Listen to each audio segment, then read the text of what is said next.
আমার স্টাইলে ডিমের গ্রেভি তৈরি করে দেখাই আজ।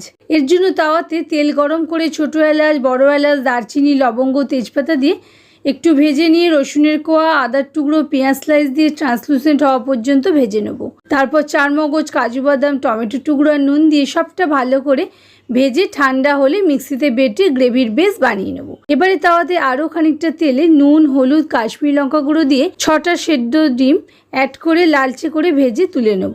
এরপর ওই তেলেই গ্রেভির বেসটা দিয়ে খানিকক্ষণ কষিয়ে নিয়ে কাঁচা লঙ্কা বাটা আর শুকনো লঙ্কা বাটা অ্যাড করে দেবো। মশলাটা কুক হয়ে গেলে এতে একে একে জিরে, ধনে, হলুদ, কাশ্মীরি লঙ্কার গুঁড়ো আর সামান্য জল দিয়ে মশলাটা ভালো করে সিম আঁচে কষিয়ে নেব। তেল বের হলে ফ্যাটানো টক দই দিয়ে আবারও খানিকক্ষণ রান্না করে নিয়ে 1 কাপ জল অ্যাড করে সবটা খুব ভালো করে মিশিয়ে ভাজা ডিমটা দিয়ে ঢাকা দিয়ে দেবো। লো ফ্লেমে আরও একটু রান্না করে শেষে ধনেপাতা কুচি আর 1 চামচ ঘি দিয়ে মিশিয়ে নিলেই তৈরি আন্ডা গ্রেভি।